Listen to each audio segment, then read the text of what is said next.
చాలా బాగుందండి. పిల్లల్ని ఆపాలని మీరు నన్ను అన్నారు అంటున్నారు. నేను ఈ ఇల్లు ప్రశాంతంగా ఉండాలని స్వప్నకి నచ్చ చెప్పాలని చూశాను. కానీ స్వప్న ముందే నన్ను తిడితే స్వప్న నా మీద వేసిన నింద నిజం అవదా? అది మీరు అర్థం చేసుకోలేకపోయారా? ఇప్పుడు నా పరిస్థితి పదునైన 2 కత్తుల మీద నడుస్తున్నట్టుగా ఉంది. ప్రతి అడుగు జాగ్రత్తగానే వెయ్యాలి. ఈ స్థితిలో సిద్ధు ఊహించని షాక్ ఇచ్చాడు. వాడి మీద నేను ఎన్ని ఆశలు పెంచుకున్నానో నీకు తెలుసు. అలాంటిది 100 కోట్లు లాస్ చేశాడు. వాడికి డబ్బు విలువ తెలియాలి. వాడి చెక్ పవర్ నేను కట్ చేశాను. దానికి వాడు స్వప్న చాలా ఇన్సల్ట్గా ఫీల్ అయ్యారు. దాని రియాక్షన్ ఖచ్చితంగా ఇంట్లో ఉంటుందని నేను ఊహించాను. కానీ ఇంతలోనే ఇంత గొడవ జరిగిపోయింది. అప్పుడు నేనేం చేయగలను? అందుకే అలా ప్రవర్తించాల్సి వచ్చింది. బాగుందండి. ఈ మాట మీరు నాకు ముందు చెప్పారా? చెప్పలేదు. చెప్పుంటే ఈ పరిస్థితి వచ్చుండేదే కాదేమో. సడన్ గా స్వప్న వచ్చింది. గట్టిగా అరుస్తూ ఏదేదో మాటలంటుంది. ఏమైంది స్వప్న అని అడిగితే కారణం లేకుండానే నాతో గొడవ పడింది. తర్వాత మీరు సిద్ధు వచ్చి స్వప్న మాటల్నే నమ్మారు. నా మాటలు ఎవరూ పట్టించుకోలేదు. అమ్మని కదండి, పిల్లలు కలిసి ఉండాలని చూస్తాను. అంతేకాని దూరం చేసుకునేలా నేనెందుకు ప్రవర్తిస్తానండి? ఈ విషయాన్ని కోడలుగా స్వప్న అర్థం చేసుకోలేదు. కొడుకుగా సిద్ధు అర్థం చేసుకోలేదు. కట్టుకున్న భర్తగా మీకు కూడా నేనేంటో అర్థం కాలేదు. అంత మాట అనకు పూర్ణ. రఘు తన భార్య కోసం మనందరినీ వదిలేసి వెళ్ళిపోయాడు. ఇప్పుడు సిద్ధు కూడా స్వప్న మాటే వింటున్నాడు. నీ మాట నా మాట పట్టించుకోవడం లేదు. వీడిని కూడా దూరం చేసుకోగలమా? నువ్వు మంచి కోసమే చెప్పినా వాళ్ళందరూ చెడ్ని చూస్తున్నారు. ఇంటి నుంచి వెళ్ళిపోతాననే నిర్ణయం తీసుకున్నారనుకో, మనం ఏమైపోతాం? నేనేం చెప్పినా వాళ్ళు అర్థం చేసుకోలేరు. నిన్నే ఒక మాట అంటే ఈ గొడవ ఆగుతుందని నాకు తెలుసు. ఆ తర్వాత నేను ఎందుకలా బిహేవ్ చేశానో నీకు చెప్పగలను. ఎందుకంటే నువ్వు నా భార్యవి. కనీసం నా బాధనైనా అర్థం చేసుకోగలవు.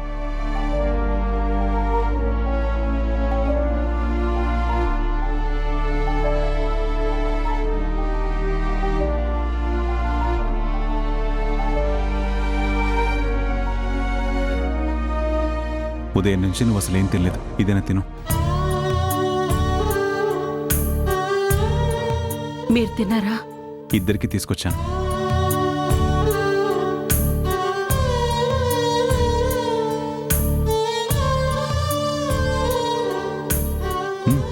తిను.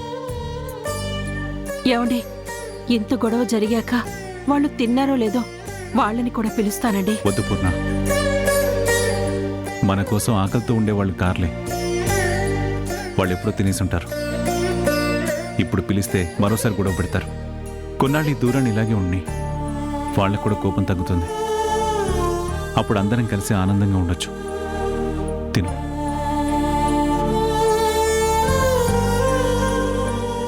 నాకు తెలుసండి, జరుగుతున్న విషయాల వల్ల మీరెంత బాధపడుతున్నారో.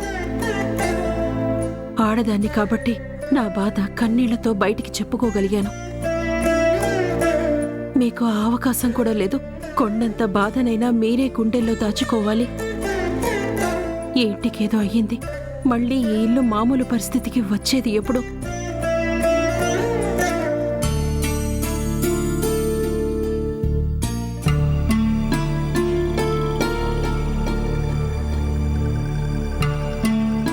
చిచి, ఏంది పియ్య ఇది? అన్నీ మనం పనిచేసుడియే తప్ప మనకి లెక్కొచ్చే ఫైల్ ఒక్కటి లేకపోయా. జనానికి మనం అంటే భయం పోయిందా, లేకుంటే మన అవసరమే లేకుండా పోయిందా? ఎంత మాట సార్! మీ నియోజకవర్గంలో ఉన్నవన్నీ స్లమ్ ఏరియాలే. ఆదాయం లేని జనం సార్. మీ అవసరం లేకుండా ఎలా ఉంటుంది?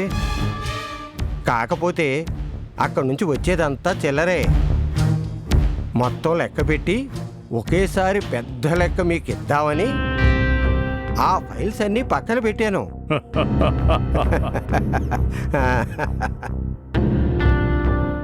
డాడీ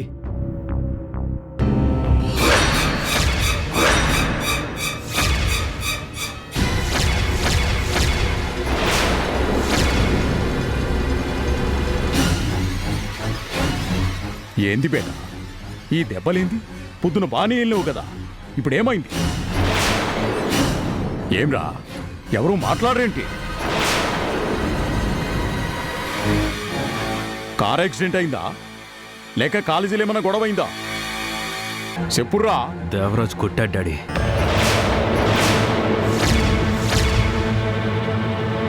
దేవరాజు కొట్టిండా? ఎందుకో? కాలేజీలో సరదాగా ర్యాగింగ్ చేస్తుంటే అది తప్పు, ర్యాగింగ్ చేయకూడదని కొట్టాడు డాడీ.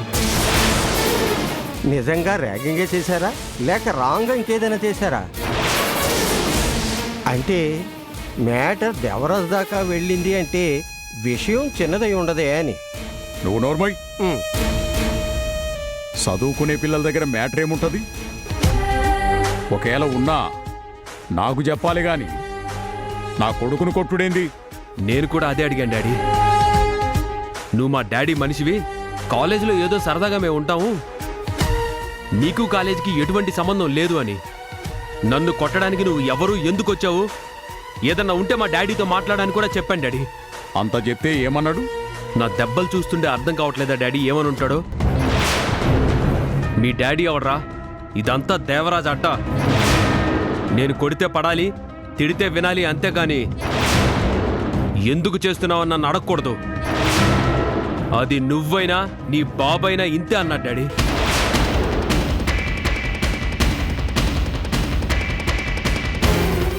నా ముందు కుక్కలా బతికేటోడు విశ్వాసంగా ఉన్నాడని దందాలు చేసుకోమన్నా. పోలీసులాడి జోలికి పోకుండా నేను అడ్డుపడ్డా. నా పేరు చెప్పుకొని ఎదిగినోడు ఇవాళ నాకే ఎదురు తిరిగిండు. నా కొడుకుని కొట్టిండు. ఇడిసిబెట్టా.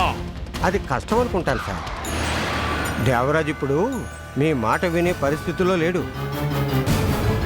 శంకర్ ప్రసాద్ గారి విషయంలో మీరు మాట ఇచ్చానని చెప్పినా కానీ మీ మాట లెక్క చేయకుండా వెళ్ళిపోయాడు కదా.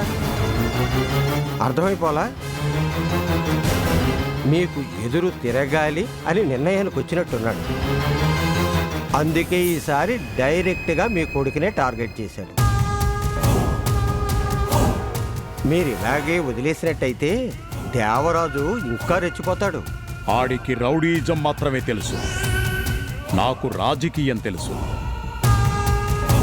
ఆడు మొండిగా ముందుకెళ్తే నేను తెలివితో దెబ్బ కొడతాను. అధికారంలో ఉన్న నాలాంటోడితో పెట్టుకుంటే పరిస్థితి ఎట్లుంటుందో చిన్న శాంపుల్ ఇస్తా చూడు.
డ్రైవర్ కార్ ఆపు.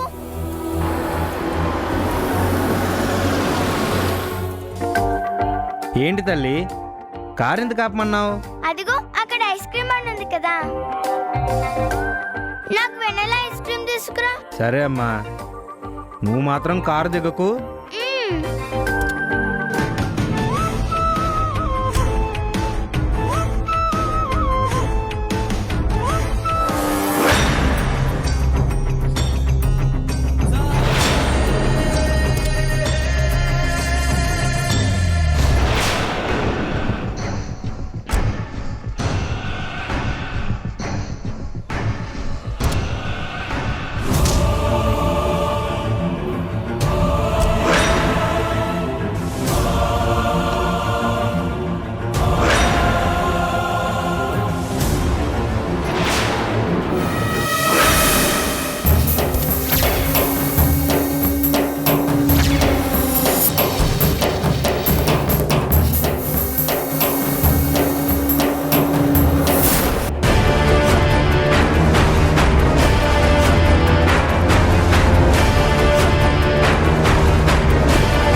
ఎవరా మీరు?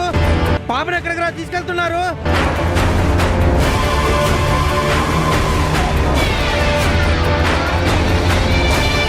అయ్యో,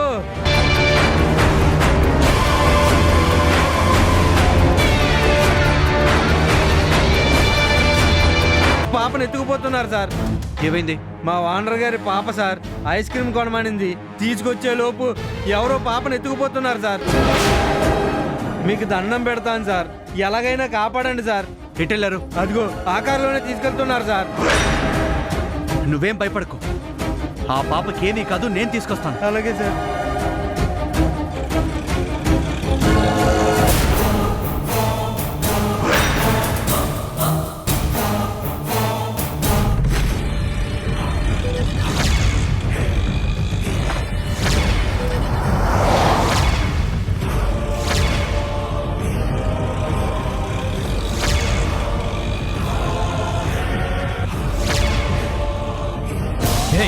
నోరు మూసుకో.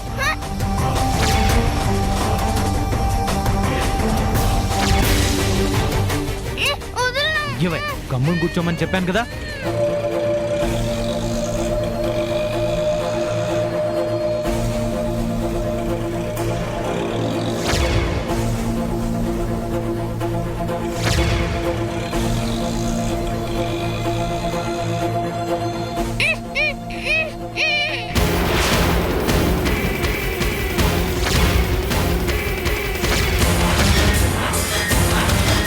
తొందరగా పనురా.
ఎవడ్రా నువ్వు? మా బండికి అడ్డంగా ఆటో ఆపావు? రేయ్, నేనెవడైతే నీకెందుకు కానీ ఆ పాపను వదిలేసి మీరు వెళ్ళిపోండి. వదలకపోతే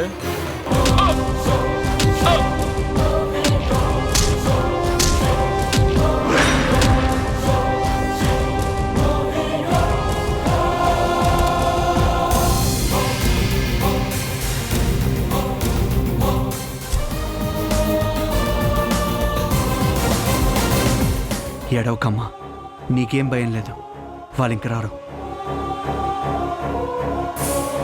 ఇదిగో నీళ్ళు తాగు.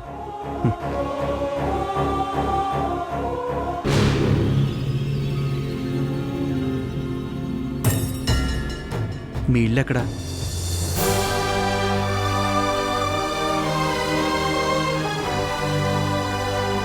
పద, మీ ఇంటి దగ్గర డ్రాప్ చేస్తాను.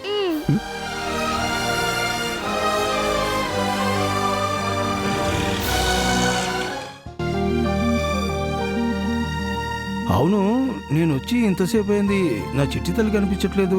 బయటికి వెళ్ళిందా? స్కూల్కి వెళ్ళింది. లేదంటే మీ గొంతు విన్నాక లోపల ఇంతసేపు ఆగుతుందా? తాతయ్య అంటూ మీ దగ్గరకు వచ్చేస్తుంది కదా.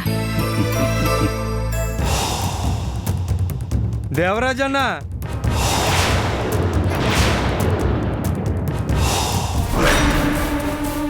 అన్నా అన్నా అన్నా, ఏమైందిరా? మన కీర్తి బాబుని ఎవరో ఎత్తుకెళ్ళిపోయారన్నా.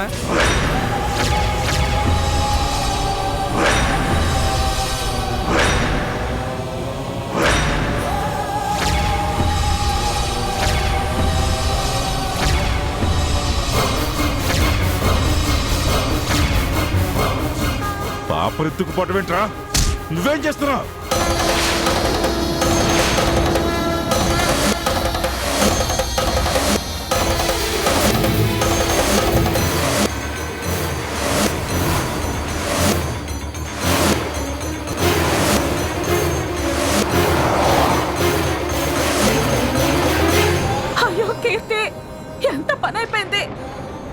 వాళ్ళ పాపను ఏమైనా చేస్తారేమో అని నాకు చాలా భయంగా ఉందండి.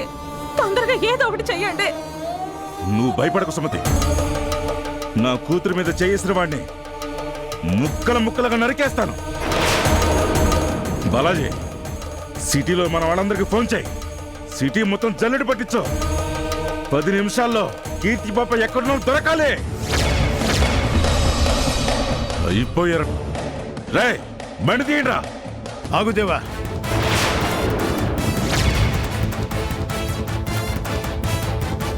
ఏంటి నీ పిచ్చి ఆవేశం? కీర్తి వాళ్ళ దగ్గరుంది. నువ్వేమాత్రం తొందరపడ్డా ఆ పసిబిడ్డ ప్రాణాలకి ప్రమాదం. నిన్నేం చేయలేక కీర్తిని వాళ్ళు ఎత్తుకుపోయారని నీకు అర్థమవుతుంది కదా.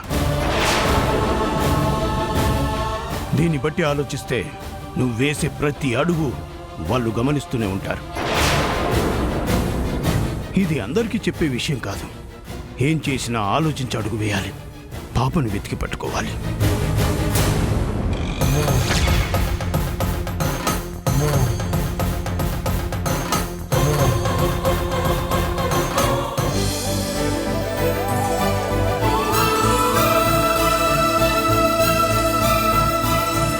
నాన్న,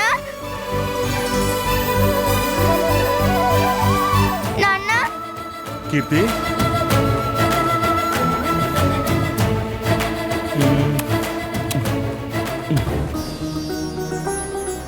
అమ్మా, అమ్మా కీర్తి,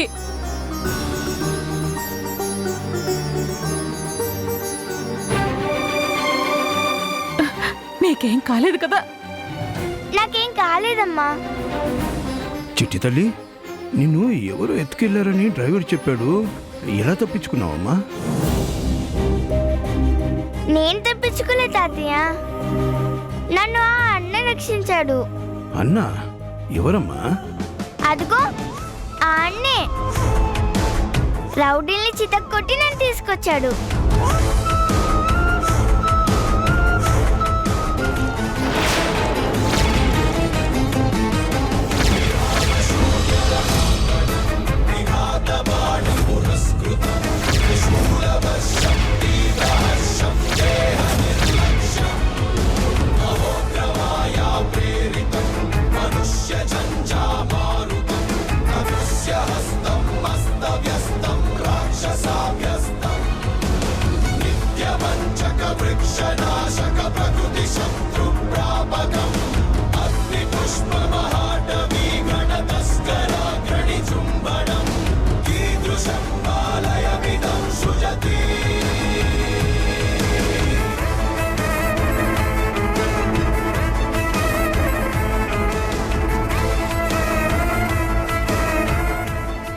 చాలా థ్యాంక్స్ బాబు.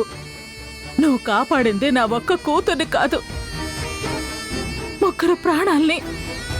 దానికి ఏమన్నా జరుగుంటే మా ఇద్దరి గుండె ఆగిపోయేది. ఎన్ని జన్మలెత్తినా నీ రుణం తీర్చుకోలేము. అంత మాట అనకండి.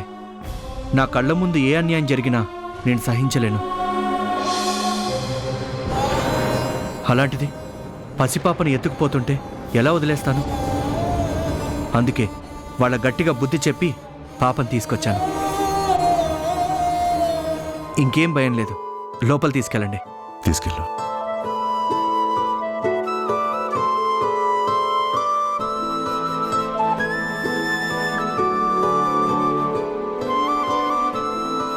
బాగున్నావు మావయ్య? ఎవరి బ్రతుకులు వాళ్ళు బ్రతుకుతున్నప్పుడు ఎలా ఉన్నారో తెలుసుకోవాల్సిన అవసరం లేదు. దేవా, అతనెవరో కాదు, సూర్యం గారి అల్లుడు, సీత భర్త. సీత ప్రేమించి పెళ్లి చేసుకుంది ఈ అబ్బాయినే. మర్చిపోయావా? సూర్యం గారి సైట్ విషయంలో నీతో గొడవ పడింది ఈ అబ్బాయే.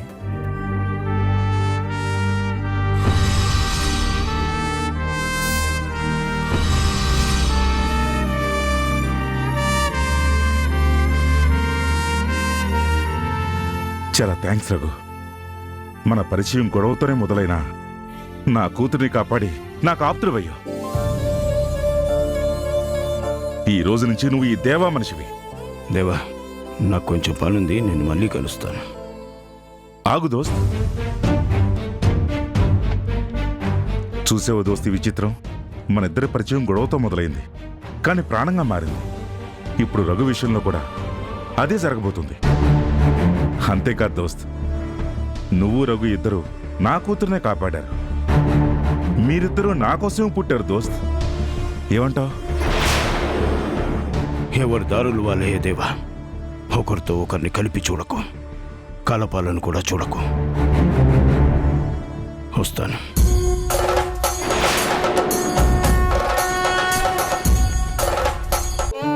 పంతులు గారు, 2 లక్షలు.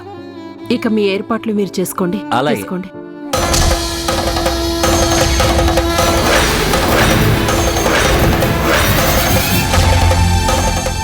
ఏంటిది? ఇంత డబ్బు ఆయనకెందుకు ఇస్తున్నారు? ఇంట్లో ఎవరు సంతోషంగా లేరు. బిజినెస్ లో కూడా లాస్ వస్తుంది. ఇదంతా దిష్టి తగలడం వల్లంట. ఈ ఇంట్లో సంతోషం పోవడానికి కారణం కనిపించని దిష్టి కాదు, అందరికీ కనిపించని మీరు.